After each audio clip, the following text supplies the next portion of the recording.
셜록 홈즈의 마지막 인사 중에서 레드서클.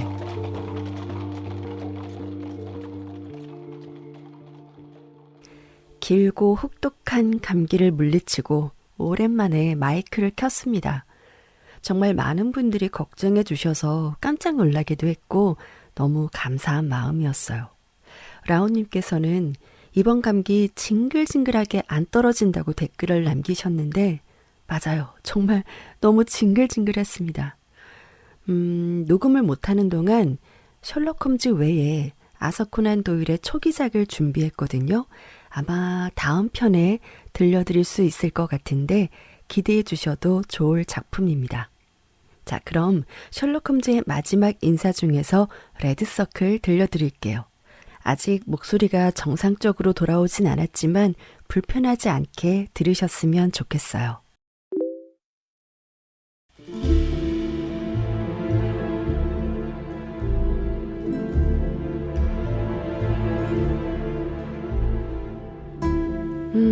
글쎄요, 워렌 부인. 특별히 불안해할 이유가 없어 보이는데요. 그리고 제 시간을 쪼개서 그 일을 맡아야 하는지도 모르겠군요. 저는 해결해야 할 다른 문제들이 있습니다. 셜록 홈즈는 이렇게 말하고 다시 최근 자료들을 정리해서 색인을 만드는 중이었다. 그러나 그 하숙집 주인은 끈질기게 졸라댔다. 홈즈 씨가 작년에 우리 집 하숙인 중 한 명의 사건을 해결해 주셨잖아요. 페어데일 홉스 씨라고. 그녀가 말했다. 아, 그건 아주 간단한 사건이었죠. 하지만 그는 당신이 얼마나 친절한지 또 자신을 암흑 속에서 어떻게 구해줬는지 늘 이야기하고 다닌답니다. 그래서 나한테도 이런 일이 생기니까 그 사람 말이 생각나더라고요. 당신은 마음만 먹으면 해결하지 못할 사건이 없을 거 아니에요. 홈즈는 아부에 약했다. 좀 더 정확히 말하자면 친절함과 다정함에 약해서 체념한 듯 한숨을 내쉬고는 의자를 뒤로 밀었다. 좋습니다, 워렌 부인. 이야기를 들어보죠. 담배를 피워도 괜찮겠습니까? 고맙습니다. 왓슨, 성냥을 좀 주겠나? 그러니까 부인 말씀은 새로운 하숙인이 방에서 나오지 않아 불안하다는 겁니까? 워렌 부인, 제가 부인의 하숙인이었다면 몇 주 동안 저를 보지 못했을 겁니다. 그렇긴 하지만 이건 완전히 다른 문제예요, 홈즈 선생님. 저는 무서워서 잠을 잘 수가 없답니다. 그 사람은 이른 아침부터 밤 늦게까지 빠른 걸음으로 방 안을 왔다 갔다 하는데 그의 모습은 전혀 보이지 않으니 견딜 수가 없어요. 남편은 신경은 쓰지만 하루 종일 밖에 나가 있으니 온종일 집에 있는 저만큼은 불안하지 않을 거예요. 도대체 누구를 피해 숨어 있는 걸까요? 무슨 짓을 저지른 걸까요? 일하는 여자아이 말고는 온종일 집에 그 남자와 저 둘뿐인데 정말이지 신경 쓰여 미치겠어요. 홈즈는 몸을 앞으로 내밀고 길고 가는 손가락을 부인의 어깨 위에 얹었다. 홈즈는 최면에 가까울 정도로 사람의 마음을 진정시키는 놀라운 능력을 가지고 있었는데 이내 겁에 질린 표정도 풀리고 불안에 떨던 몸도 평소처럼 편안해졌다. 그녀는 홈즈가 가리킨 의자에 앉았다. 제가 사건을 맡으려면 아주 세밀한 부분까지 알아야 합니다. 천천히 생각을 해보세요. 아주 사소한 것도 중요할 수 있습니다. 그 남자가 열흘 전에 와서 부인에게 2주치 하숙비를 선불로 지급했다고요. 예, 하숙비가 얼마냐고 해서 일주일에 50실링이라고 말해줬죠. 집 꼭대기에 있는 방이 있는데 작은 거실과 침실이 있고 필요한 건 모두 갖춰져 있어요. 그래서요. 그 사람은 자기가 원하는 조건대로 빌릴 수 있다면 일주일에 5파운드를 지불하겠다고 했어요. 저는 가난한 여자예요, 선생님. 남편은 수입이 형편없고요. 그러니 그 돈은 제겐 큰 의미가 있죠. 그는 10파운드짜리 지폐 한 장을 꺼내더니 그 자리에서 제게 내밀었어요. 이렇게 말하면서요. 조건만 지켜주시면 2주마다 10파운드를 드리겠습니다. 하지만 조건이 지켜지지 않는다면 그걸로 끝입니다. 조건이 뭐였습니까? 우선 집 열쇠를 달라고 했는데 하숙인들이 종종 열쇠를 달라고 하는 경우가 있으니 그건 뭐 얼마든지 줄 수 있죠. 그리고 자기는 혼자 있고 싶으니까 절대로 자기를 방해해서는 안 된다고 했어요. 특별한 조건은 아니었군요. 그건 그렇지만 그가 열흘이나 하숙하는 동안 남편도 저도 심부름하는 아이도 그를 한 번도 본 적이 없어요. 다만 아침 저녁으로 분주하게 방 안을 왔다 갔다 하는 소리만 끊이질 않고 들리죠. 그가 우리 집에 온 첫날 밤을 빼고는 한 번도 집 밖으로 나간 적이 없어요. 아, 그럼 첫날 밤에는 외출을 했다는 거네요. 그렇죠? 예, 선생님. 우리가 모두 잠든 늦은 밤에 돌아왔어요. 그는 방을 정리하고 난 뒤에 외출을 하면서 늦게 들어올 예정이니 현관문을 잠그지 말아달라고 했죠. 자정이 지나서 그가 계단을 올라가는 소리가 들렸고요. 그럼 식사는 어떻게 합니까? 그가 특별히 요구한 건데 그가 벨을 울리면 문 밖에 있는 의자에 음식을 올려놓으라는 거예요. 그리고 식사가 끝나면 다시 가져가라고 벨을 울리죠. 만약 필요한 게 있으면 종이에 인쇄체로 글을 써서 밖에 내놓고요. 인쇄체라뇨? 예, 선생님, 연필로 또박또박 쓰는데 선생님께 보여드리려고 제가 가져왔어요. 비누. 이건 비누고 또 다른 메모도 있어요. 성냥. 이건 그가 첫날 아침에 남긴 메모예요. 그리고 데일리 가제트. 매일 아침 식사를 올려보낼 때마다 이 신문도 함께 놓아둡니다. 이것 좀 보게, 왓슨. 집주인이 내민 메모지를 호기심에 찬 눈빛으로 바라보며 홈즈가 말했다. 이건 확실히 좀 특이하군. 방에 틀어박혀 있는 건 이해할 수 있지만 왜 쓰기 편한 필기체로 쓰지 않고 인쇄체로 썼을까? 자네 생각은 어떤가, 왓슨? 필기체를 숨기고 싶었던 게 아닐까? 하지만 왜? 집주인이 그의 필기체를 알아보는 게 뭐가 문제가 되지? 하지만 자네 말이 맞을 수도 있겠지. 그건 그렇고 단어만 쓴 이유는? 그건 나도 모르겠는걸? 내 지적 호기심을 자극하는군. 단어들은 끝이 뭉뚝한 보라색의 감도는 펜으로 쓰여졌어.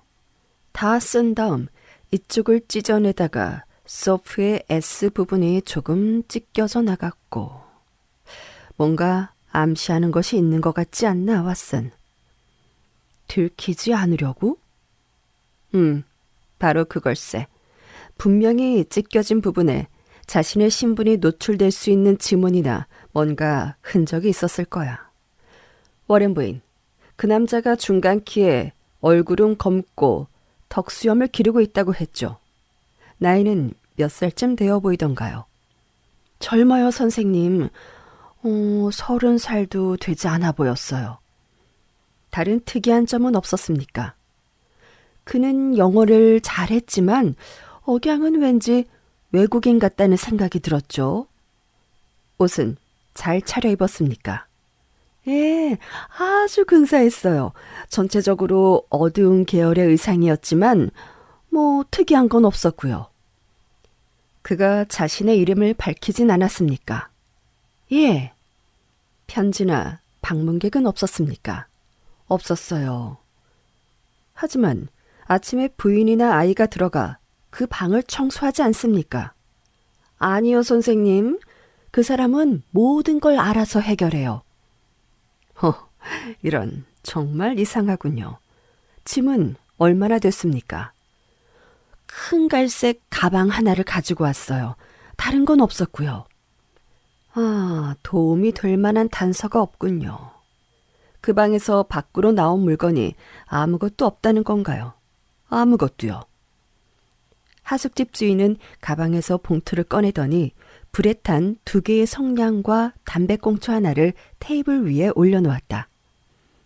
오늘 아침에 내놓은 식사 쟁반에 놓여 있길래 제가 가져왔죠. 사소한 것에서도 중요한 것들을 밝혀낼 수 있다는 얘기를 들었거든요. 홈즈가 어깨를 으쓱했다. 하지만 이것만으로는 알아낼 수 있는 게 별로 없을 것 같군요. 성냥은 담뱃불을 붙이는 데 사용이 됐을 테고 끝부분이 짧게 탄 걸 보면 알 수 있죠.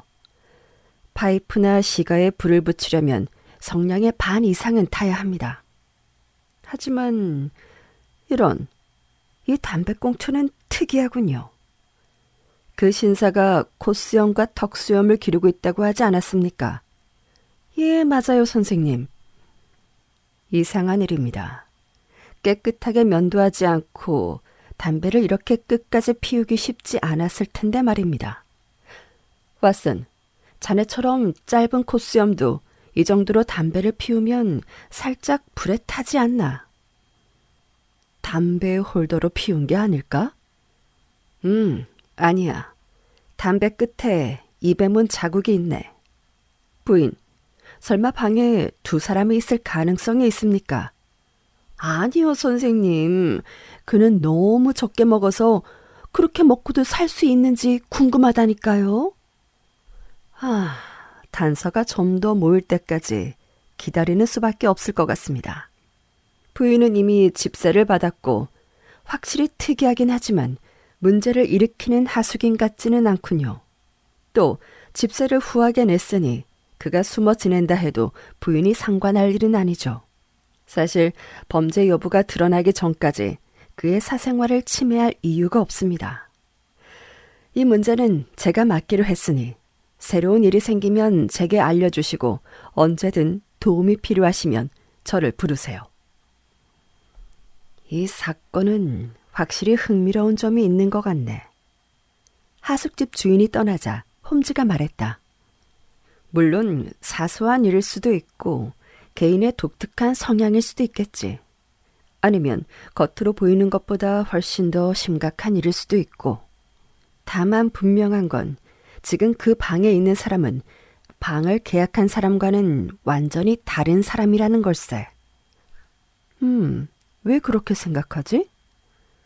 이 담배꽁초도 그렇지만 그 남자가 딱 한 번 외출을 했는데 집을 빌린 직후였다는데 뭔가 의미가 있지 않겠나. 그는 모든 사람들이 잠든 시간에 돌아왔네. 돌아온 사람이 외출을 했던 사람과 같은 사람이라는 증거는 없고, 그리고 방을 빌린 사람은 영어를 잘한다고 했는데 지금 방에 있는 사람은 성냥을 복수로 써야 하는데 단수로 썼어. 아마 사전을 보고 썼겠지. 그리고 단어만 써서 내놓는 것도 영어 실력을 숨기기 위해서일 테고. 하숙집 주인이 충분히 의심을 할 만한 이유가 있었군 그래. 하지만 뭐 때문에 그런 짓을 해야 하는 걸까?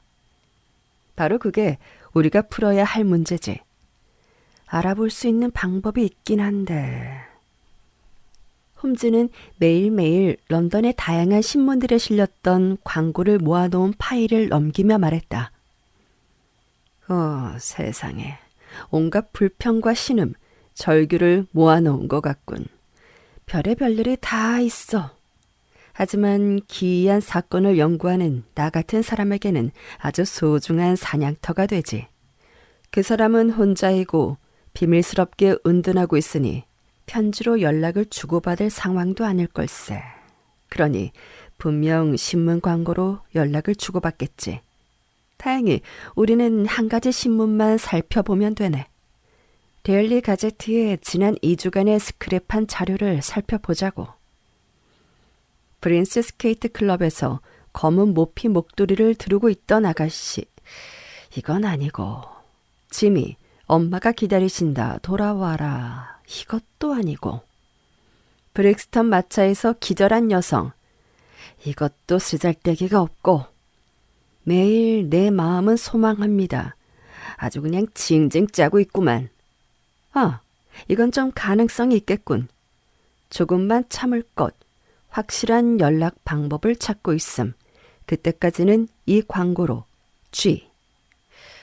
워렌 부인의 하수긴이 도착한 지 이틀 뒤에 실린 광고록은 그럴듯하지 않나. 그렇지? 정체불명의 하수긴은 영어를 쓸 수는 없어도 읽을 수는 있는 모양이군. 자, 흔적을 좀 더 찾아볼까. 여기 3일 뒤로군. 성공적인 준비를 하고 있음. 인내와 신중. 구름은 지나갈 것임. G. 그리고 일주일 동안 아무것도 실리지 않았고. 더 확실한 것이 실렸군. 길이 보임. 기회를 봐서 신호를 보내겠음. 약속한 코드를 기억할 것. 1은 A, 2는 B. 곧 소식을 전하겠음. G. 이건 어제 신문이고 오늘은 아무것도 실리지 않았네. 워렌 부인 하수긴에게 아주 어울리는 내용이 아닌가. 왓슨, 조금만 더 기다리면 사건의 실체가 드러날 것 같네. 정말 그랬다. 아침에 홈즈가 벽난로를 등지고 얼굴에는 만족한 듯한 미소를 짓고 있었다. 어떤가, 왓슨? 홈즈가 테이블 위에 있던 신문을 집어들고 읽기 시작했다. 흰 돌로 장식된 붉은 집 3층. 왼쪽 두 번째 창. 해질녘 이후. G. 이 정도면 충분하네. 아침 식사 후에 워렌 부인의 이웃집들을 살펴봐야 될 것 같군. 워렌 부인. 아침부터 무슨 소식이라도 있습니까? 우리 의뢰인이 갑작스럽게 뛰어들어오는 걸로 봐서 뭔가 심각한 일이 벌어진 모양이었다. 홈즈 선생님, 경찰을 불러야겠어요. 더는 못 참겠어요. 당장 짐을 싸서 떠나라고 하고 싶지만 일단 홈즈 선생님의 의견을 들어야 할 것 같아서 왔습니다. 제 인내심이 한계에 다다랐어요. 남편까지 때려 눕히는 판에 워렌 씨를 폭행했다고요. 아무튼 험한 꼴을 당했어요. 누가 그랬습니까? 그러니까요. 우리가 알고 싶은 게 바로 그거예요. 오늘 아침이었어요. 남편은 토트넘 코트가에 있는 모튼 앤 웨이라이트에서 일을 하고 있어서 7시 전에는 집에서 나가야 하죠. 그런데 오늘 아침에 집을 나서 몇 걸음도 못 가서 두 남자가 남편 뒤에서 따라와 머리에 코트를 뒤집어 씌우고 영업용 마차에 밀어 넣었다지 뭐예요. 그리고 1시간 동안 끌고 다니다가 마차 밖으로 내동댕이 쳤대요. 남편은 정신을 잃고 한참을 도로 위에 누워있다가 간신히 정신을 차려보니 햄스테드 히스였다지 뭡니까? 그래서 합승마차를 타고 집으로 겨우 돌아왔어요.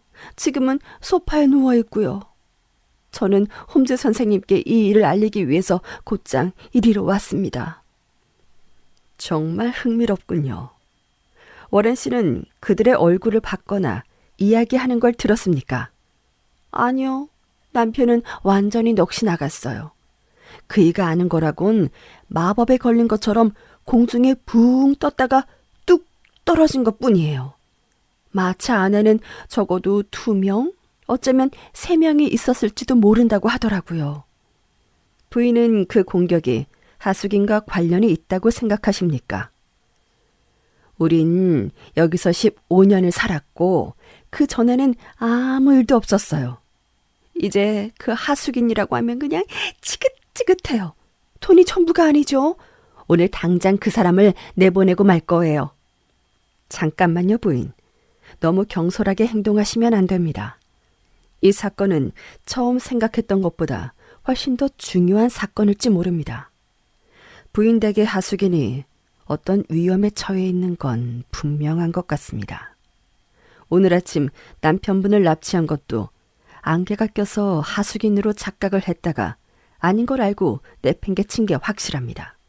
만일 하수긴을 납치했다면 무슨 일이 벌어졌을까요?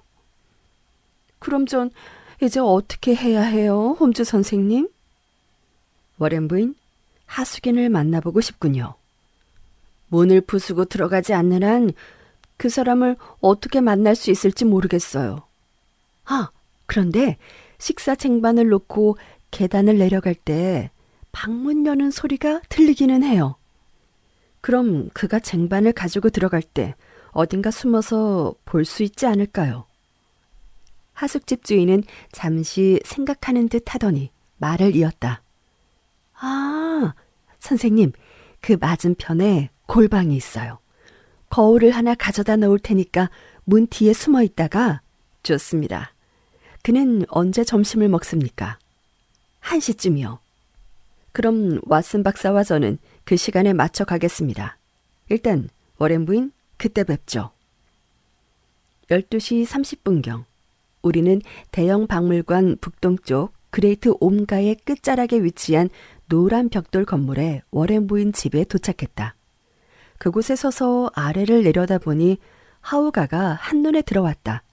홈즈는 킥킥거리며 길게 늘어선 임대 아파트 중 유난히 눈에 띄는 건물을 가리켰다. 저기를 보게 왓슨.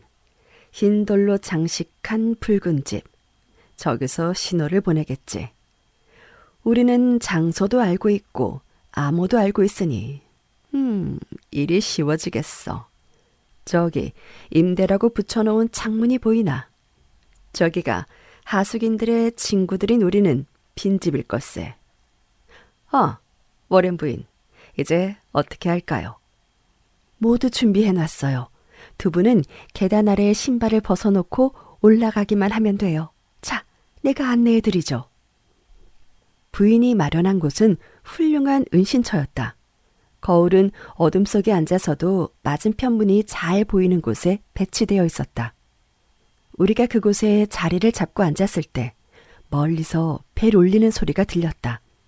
곧 하숙집 주인이 쟁반을 들고 나타나 닫힌 문 의자 옆에 내려놓고 발자국 소리를 내며 아래층으로 내려갔다. 우리는 문 뒤에 웅크리고 앉아 거울에 시선을 고정했다. 여주인의 발자국 소리가 사라지자 갑자기 열쇠 돌리는 소리가 나더니 문이 열리고 2개의 야윈 손이 나와 쟁반을 들어올렸다. 그리고 얼마 지나지 않아 방문이 다시 열리더니 음식을 비운 쟁반을 급하게 내려놓았다.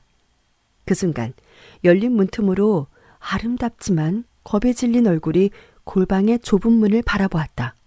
그리고는 다시 방문을 세차게 닫고 열쇠 채우는 소리가 들리더니 조용해졌다. 홈즈는 내 소매를 잡아당겼고 우리는 함께 계단을 내려왔다. 저녁에 다시 오겠습니다. 홈즈가 잔뜩 기대하고 있던 부인에게 말했다. 왓슨, 내 추측이 맞았네. 하숙인이 바뀌었어. 하지만 아름다운 여성일 줄이야 상상도 못했네. 홈즈가 안락의자에 앉으며 말했다. 그녀가 우리를 본 것 같던데? 글쎄, 뭔가를 보고 놀라긴 한 것 같더군.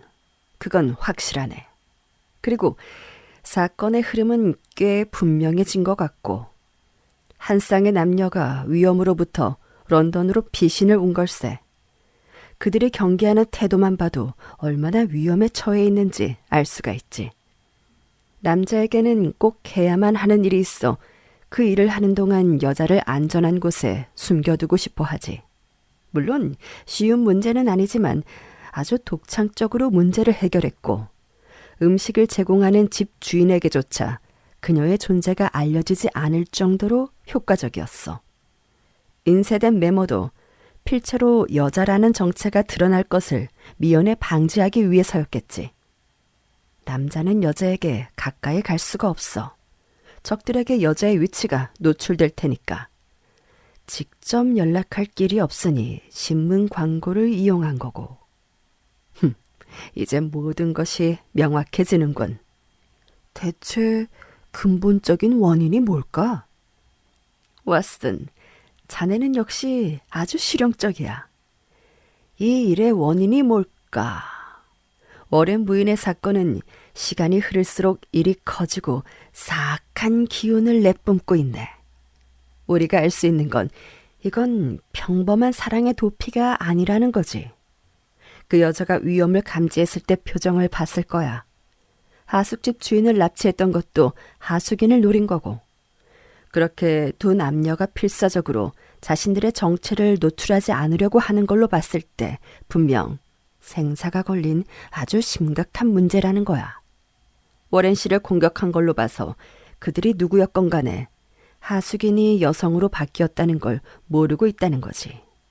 왓슨, 이건 정말 흥미롭고 복잡한 사건이야. 이 사건을 계속 맡을 건가? 얻을 수 있는 것도 별로 없어 보이는데. 정말 그렇게 생각하나, 왓슨? 예술은 예술 그 자체가 목적이지. 자네도 환자를 치료할 때 치료비는 생각하지 않고 질병에 대해 연구하지 않나. 그건 내게도 좋은 공부가 되니까. 그렇지, 왓슨. 공부는 끝이 없네. 공부는 배움의 연속이야. 돈도 명예도 얻는 건 없지만 나는 이 사건을 꼭 해결하고 싶네. 날이 어두워지면 우리의 수사도 진전이 있을 거야. 짙은 어둠이 깔리기 시작할 때쯤 우리는 워렌 부인의 하숙집으로 돌아왔다. 회색 커튼을 들이운 듯 짙은 어둠 속에서 네모난 창문에서 새어나오는 노란 불빛이 희미하게 빛났다. 우리는 어두컴컴한 하숙집 응접실에서 건너편 건물을 지켜보고 있었다. 누군가 저 방에서 움직이고 있네. 야윈 얼굴에 열의가 가득한 홈즈가 창문에 얼굴을 바싹 들이밀며 말했다. 사람 그림자가 보여. 또 나타났네. 손에 촛불을 들고 있어. 지금 건너편을 보고 있는데 그녀가 보고 있는지 확인을 하는 거겠지. 그가 신호를 보내기 시작했네. 왓슨, 메시지를 받아 적게. 나중에 맞춰보자고. 한 번 반짝였으니 A일 거야. 다음은 몇 번 반짝였지? 20번? 그럼 T로군. AT. 이건 뭐 이해하기 쉽군. 또 T로군. 이건 또 다른 단어의 시작일 거야. TENTA로군. 멈췄어. 이게 전부일 리 없을 텐데. 왓슨, ATTENTA는 아무 뜻도 없지 않나? ATTENTA. 세 단어로 나눠봐도 모르겠는걸. TA가 누군가의 이니셜일까? 또 시작하는군. 뭐지? ATTE. 왜 같은 신호를 보내는 걸까? ATTENTA를 3번이나? 얼마나 더 반복하려는 거지? 이제 멈췄군. 창문에서 물러났어. 어떻게 생각하나, 왓슨? 암호 메시지 같은데? 홈즈는 이제야 알겠다는 듯 갑자기 낄낄거렸다. 그다지 어려운 암호는 아니네, 왓슨. 이건 이탈리어야. A는 여성에게 보내는 메시지라 붙은 거고 조심해 조심해 조심해 라는 뜻이지. 어떤가, 왓슨? 자네 말이 맞는 것 같은데? 3번이나 반복할 정도면 아주 긴급한 메시지 같네. 그런데 뭘 조심하라는 걸까? 잠깐, 그가 다시 창문에 나타났어. 몸을 웅크리고 있는 남자의 희미한 그림자가 나타나더니 다시 신호를 보내기 시작했다. 창문 너머 작은 불빛이 나타났다가 사라지는 속도가 더 빨라졌는데 너무 빨라서 받아 적기 힘들 정도였다. PERICOLO PERICOLO. 이건 뭐지, 왓슨? 위험하다는 뜻이지. 그렇지 않나? 그래, 위험하다는 뜻이야. 또 신호를 보내는군. PERI. 도대체 무슨... 갑자기 불이 꺼지더니 창문에서 새어나오던 빛도 사라졌다. 3층의 창틀만이 어둠 속에 검은 띠처럼 남겨져 있었다. 마지막 경고가 갑자기 끊긴 것이다. 어떻게 된 일일까? 누가 그랬을까? 홈즈도 나와 같은 생각을 했는지 창가에 웅크리고 있다가 벌떡 일어났다. 일이 아주 심각해졌네, 왓슨. 뭔가 느낌이 좋지 않아. 왜 메시지가 저런 식으로 끊긴 걸까? 런던 경시청에 알려야겠네. 하지만 여기 상황도 긴박해서 떠날 수가 없어. 그럼 내가 가서 신고할까? 아니, 상황을 좀 더 정확하게 알 필요가 있네. 어쩌면 별일 아닐 수도 있으니 우리가 건너가서 직접 무슨 일인지 알아보자고. 우리가 빠르게 하우가를 걸어가면서 지금 우리가 나온 건물을 힐끗 돌아다 보았다. 위쪽 창문에 희미하게 여자의 머리가 보였는데 긴장한 채 중단된 신호가 다시 나타나기를 기다리고 있는 것 같았다. 하우가에 있는 건물 앞에는 넥타이와 코트를 입은 한 남자가 난간에 기대 서 있었는데 우리 얼굴에 현관문 불빛이 비치자 그 남자가 깜짝 놀라 말했다. 홈즈 씨? 그렉슨 경감. 홈즈는 런던 경찰국 형사와 악수하며 말했다.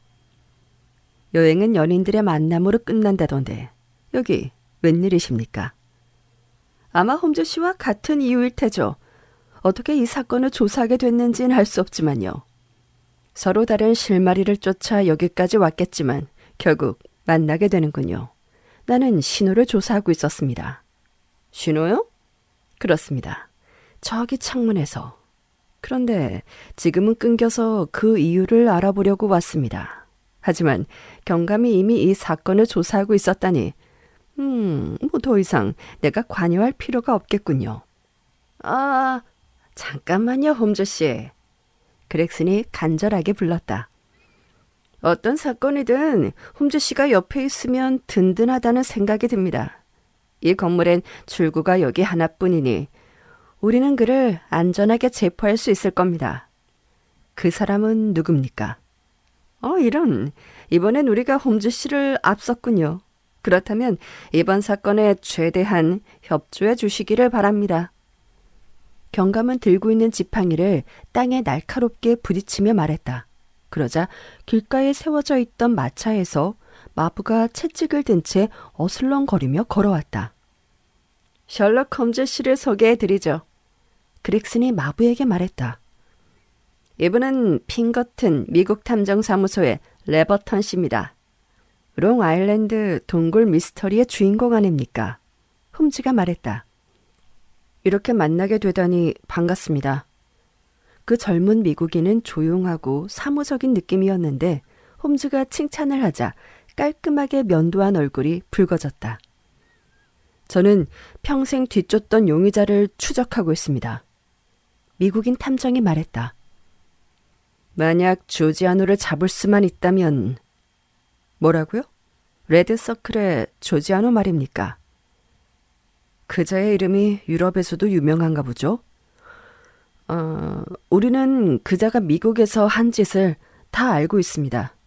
50여 건의 살인사건 배후에 그가 있다는 걸 알지만 그를 체포할 결정적인 증거를 아직 찾지 못했습니다. 전 뉴욕에서부터 그자를 추적했고 녀석을 체포할 기회를 노리며 런던에 온 지도 일주일이 되어갑니다.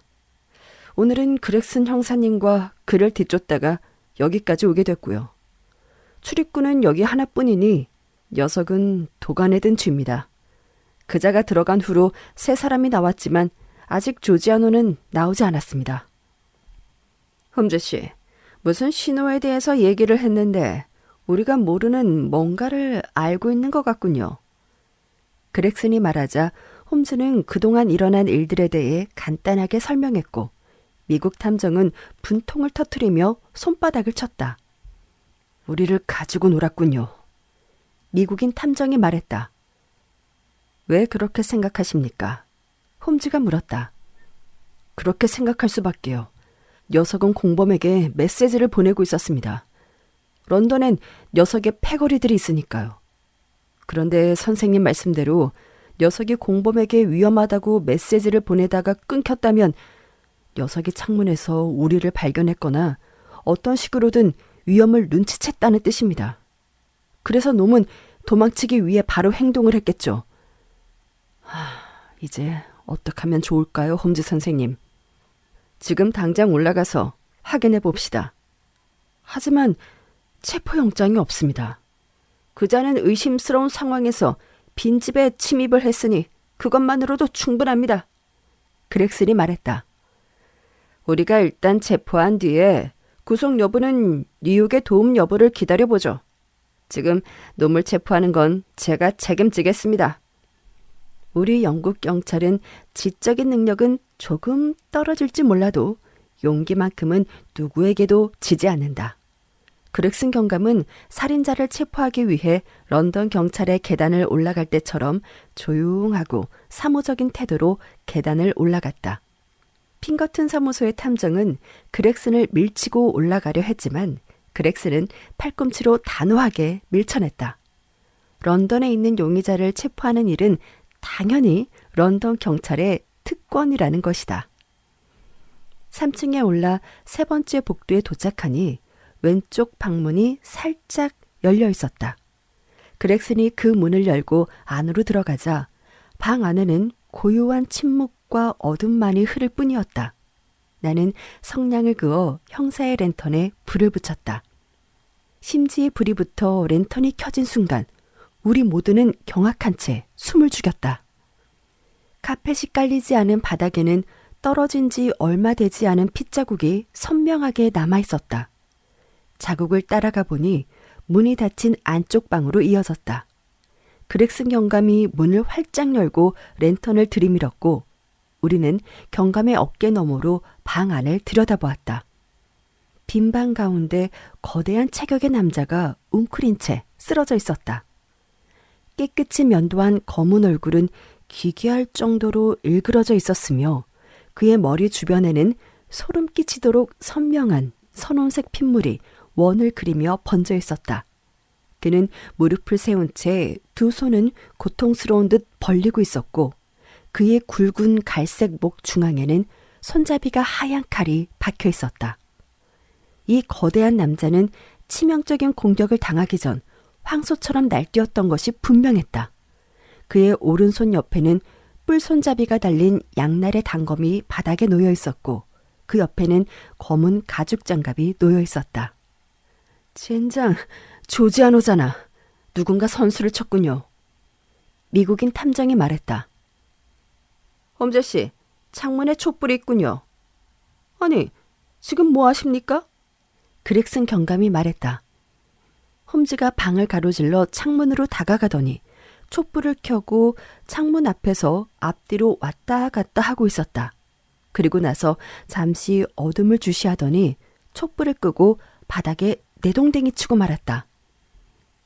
이게 도움이 될 겁니다. 두 명의 전문가가 시신을 조사하는 동안 홈즈는 그 옆에 서서 생각에 잠겼다. 당신들이 현관에서 기다리는 동안 세 사람이 나갔다고 했죠.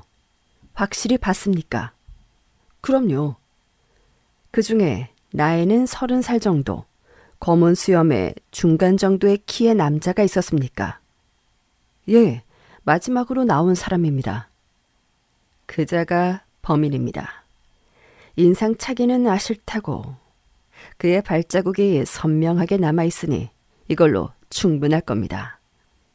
홈즈 씨, 그 정도로는 런던의 수백만 명 중에서 찾기 쉽지 않을 겁니다. 그렇죠. 그래서 도움을 줄 여성을 모셔왔습니다.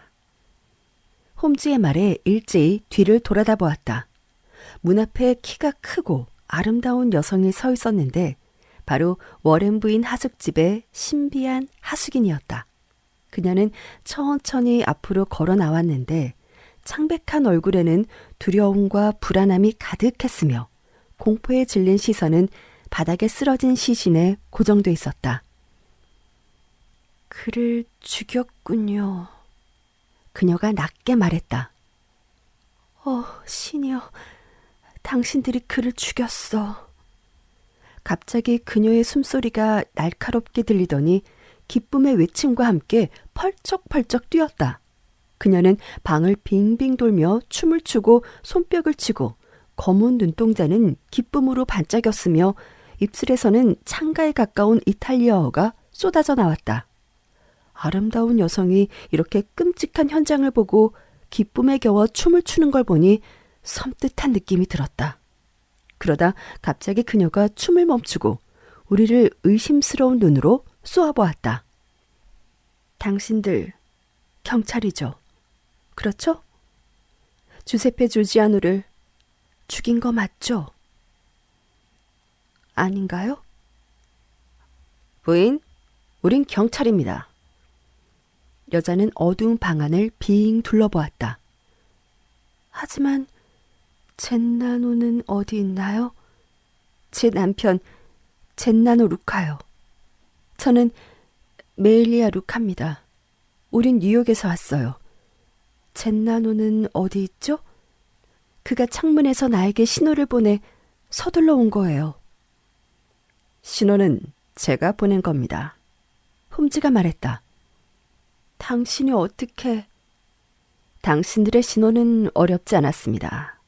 미안해, 오시오 라는 신호를 보내면 부인이 이곳으로 오리란 걸 알고 있었죠. 아름다운 이탈리아 여인은 홈즈를 경외심 가득 찬 눈으로 바라보았다. 당신들이 그걸 어떻게 알아냈는지 이해할 수가 없네요. 저 주세페 조지아노는 어떻게... 그녀가 말을 멈추더니 갑자기 기쁨과 자랑스러움으로 얼굴이 밝게 빛났다. 아, 이제 알겠어요. 나의 젠나노, 내 남편이 나를 모든 위험으로부터 안전하게 지켜준 거로군요. 그의 강한 손으로 저자를 죽인 거예요. 젠나노는 정말 멋진 사람이에요. 이런 남자에게 어울리는 여자가 저 아니면 누가 있겠어요? 저 루카 부인. 낭만이라곤 1도 없는 그렉슨 경감이 감정이라곤 전혀 없이 그녀의 소매를 잡으며 말했다. 부인이 누구인지 또 무엇을 했는지 아직 잘 모르지만 우리와 함께 경찰서로 가주셔야겠습니다. 잠깐, 그렉슨 경감. 우리가 알고 싶어하는 것만큼이나 부인은 우리에게 많은 이야기를 하고 싶은 것 같군요. 부인, 여기 쓰러져 있는 사람의 죽음으로 당신의 남편이 재판을 받게 되리란 건 아시죠? 부인이 지금 하는 말은 증거로 사용될 수 있습니다.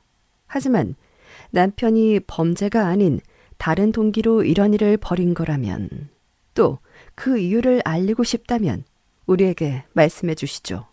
그렇게 하는 게 남편을 도울 수 있을 겁니다. 이제 조지아노가 죽었으니 우린 아무것도 두렵지 않아요. 여자가 말했다. 그는 악마이자 괴물이었어요. 그러니 그를 죽인 남편을 처벌할 판사는 이 세상에 없을 거예요. 그렇다면 홈즈가 말했다. 사건 현장은 그대로 보존하고 부인과 함께 그녀의 방으로 가서 이야기를 들은 후에 앞으로 어떻게 할지 결정을 합시다. 30분 후 우리 네 사람은 루카 부인의 작은 거실에 모여 앉아 우리가 목격한 이 끔찍한 사건에 얽힌 놀라운 이야기를 듣게 됐다. 그녀는 빠르고 유창한 영어로 말을 했지만 문법은 엉망진창이었다. 독자들을 위해 여기에는 문법에 맞게 고쳐 적었다. 저는 이탈리아 나폴리 근처 포실리포에서 태어났어요. 제 아버지 아우구스토 바벨리는 변호사였는데 지역의 수석 변호사까지 지내셨죠. 남편 젠나노는 아버지 회사에서 일하던 사람이었는데 저는 그를 사랑하게 됐어요. 어떤 여자라도 그랬을 거예요. 그는 돈도 없고 지위도 없고 가진 거라곤 아름다움과 힘, 열정뿐이었죠. 그래서 아버진 그와의 결혼을 허락지 않으셨어요. 어쩔 수 없이 우린 파리로 도망을 쳐서 결혼을 했고 제 보석을 팔아서 미국으로 건너갔어요. 그게 4년 전의 일이고 이후 쭉 우린 뉴욕에서 살았죠. 처음엔 아주 운이 좋았어요. 남편은 이탈리아 신사가 운영하는 회사에서 일하게 됐으니까요. 바우어라는 곳에서 그 신사를 불량배들에게서 구해냈는데 그 후로 친분을 쌓게 됐죠. 그분의 이름은 티토 카스탈로테였고 뉴욕에서 과일 수입 회사인 카스탈로테 앤 젠바의 사장이었어요. 동업자인 젠바는 건강이 좋지 않아 경영에서 물러나 있었고 사실상 회사의 실세는 카스탈로테였죠. 그 회사엔 직원이 300명이 넘게 있었는데 그분은 남편에게 일자리는 물론 한 부서의 책임자로 임명을 했어요. 그분은 여러 면에서 우리에게 호의를 베풀어 주셨어요. 카스텔로테는 미혼이었는데 남편을 아들처럼 대해주셨고 우리도 아버지처럼 그분을 잘 따랐습니다. 우린 브루클린에 있는 가구가 딸린 작은 집을 마련했어요. 그렇게 우리의 미래는 밝아 보이기만 했는데 곧 검은 먹구름이 몰려와 모든 걸 뒤엎어버렸죠. 어느 날 밤 남편이 일을 마치고 그의 동료와 함께 돌아왔어요. 그의 이름은 조지아노였고 그 역시 포실리포 출신이라고 했죠. 그는 아주 거대한 체구의 사람이었어요. 시신을 보셔서 알겠지만 몸만 거대한 게 아니었어요. 그는 모든 것이 크고 기괴해서 무서웠어요. 그의 목소리는 작은 우리 집에서는 천둥 소리처럼 들렸죠. 또 그가 팔을 휘두르면서 말할 때면 방 안에 남는 공간이 없어서 어디에 있어야 할지 모를 지경이었어요. 그의 생각, 감정, 열정, 그의 모든 것들이 과장돼 있었죠. 그가 말할 때면 고함을 지르거나 짐승처럼 으르렁거려서 다른 사람들은 그 기세에 눌려 꼼짝 못하고 앉아서 들을 수밖에 없었어요. 이글거리는 눈빛으로 사람들을 노려보면서 누구든 자기 마음대로 주물렀기에 그의 자비를 구할 수밖에요. 그런데 그자가 죽었다니 신께 감사드려요. 조지아노는 우리 집에 자주 찾아왔어요. 남편도 나처럼 그를 싫어하는 것 같았죠. 불쌍한 남편은 창백한 표정으로 무기력하게 앉아 그의 정치와 사회적 문제에 대한 헛소리를 들어야만 했어요. 남편은 아무 말 하지 않았지만 전 남편을 너무나도 잘 알기에 그의 얼굴에서 전에는 본 적 없는 어떤 감정을 읽을 수 있었죠. 처음엔 싫어한다고 생각했는데 점점 싫어하는 것 이상의 혐오감을 넘어 그건 공포였어요. 남편의 공포감을 느낀 그날 밤 저는 남편을 두 팔로 껴안고 왜 그 거대한 남자에게 그런 감정을 느끼는지 말해달라고 했죠. 남편은 나에게 모든 걸 이야기했고 이야기를 듣는 동안 내 마음은 차갑게 얼어붙었어요. 불쌍한 남편은 세상에 반감을 품고 삶의 불공평에 반쯤 미쳐 거친 시절을 보내던 젊은 시절에 까르보나라당과 연결된 레드서클에 가입했어요. 조직원들의 맹세와 비밀은 끔찍한 것이었지만 일단 가입하면 탈퇴는 불가능했죠. 하지만 우리가 미국으로 도망쳤을 때 남편은 완전히 벗어났다고 생각했어요. 그러던 어느 날 저녁 남편은 거리에서 조지아노와 우연히 마주친 거예요. 나폴리에서 자신을 레드서클에 가입시킨 그 남자였죠. 이탈리아 남부에서 죽음이라고 불릴 만큼 수많은 살인을 저질러 팔꿈치까지 빨갛게 물들었다는 조지아노. 그는 이탈리아 경찰을 피해 뉴욕으로 도망쳐와서도 무시무시한 레드서클 조직을 완성한 상태였어요. 남편은 이야기를 들려주고서 그날 그가 받은 메시지를 보여줬는데 쪽지 맨 위에는 빨간 원이 그려져 있었고 그 밑에는 지부회의 날짜와 반드시 참석해야 한다는 글이 적혀 있었어요. 그것만으로도 끔찍했는데 더 무시무시한 게 기다리고 있었죠. 조지아노는 매일 밤 우리 집에 찾아와서는 제게도 말을 걸기 시작했어요. 남편에게 이야기를 하면서도 그 짐승 같은 눈은 나를 향해 있었죠. 어느 날 밤 그 비밀이 밝혀졌어요. 그자가 저를 사랑한다는 거예요. 그건 사랑이 아니라 짐승의 야만적인 사랑이었죠.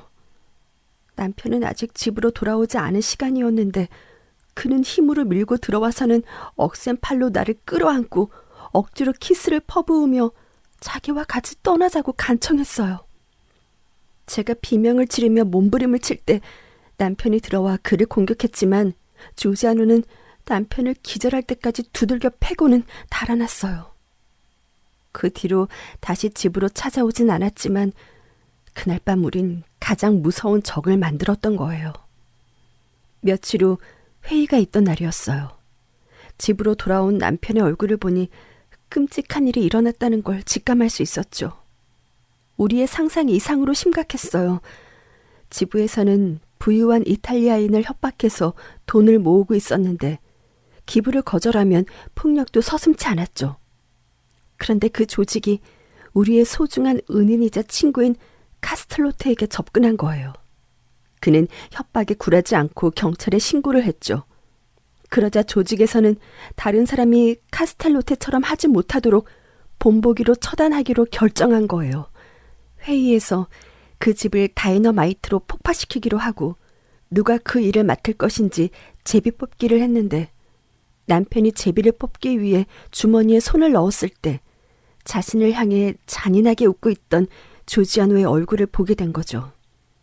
틀림없이 조작된 게 분명한 제비 뽑기였어요. 왜냐면 남편 손에 붉은 원이 그려진 살인 지령서가 들려 있었으니까요. 남편은 자신의 은인을 죽이거나 조직원들이 자신과 제게 복수하는 것을 기다려야 하는 처지가 되고 만 거죠. 그 조직은 자신들을 미워하거나 두려워하는 사람들뿐만 아니라 그들의 사랑하는 가족들까지도 해치웠으니까요. 그걸 잘 아는 남편은 너무나 두렵고 공포스러워 미칠 지경이었어요. 그날 밤 우린 서로 꼭 껴안은 채 우리에게 닥친 이 시련을 이겨내기로 했죠. 다음 날이 테러 예정일이라 남편과 저는 우리 은인에게 닥칠 위험에 대해 알리고 경찰에게 카스텔로테를 안전하게 지킬 수 있는 충분한 정보를 넘겨줬어요. 그리고 우린 정오가 되기 전 런던으로 떠났습니다. 그 이후의 일은 여러분들이 더 잘 알고 계실 거예요. 우린 적들이 그림자처럼 따라올 거라 확신하고 있었죠.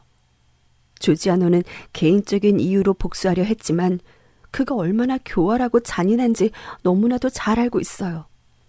이탈리아와 미국에서도 그가 얼마나 무서운 사람인지 잘 알려져 있죠. 그리고 그의 능력이 발휘된다면 바로 지금이겠죠. 남편은 런던에 도착해 며칠 동안 제가 안전하게 숨어있을 곳을 찾아다녔어요. 저를 숨겨두고 남편은 이탈리아와 미국 경찰과 연락할 수 있도록 자유롭게 움직여야 했으니까요.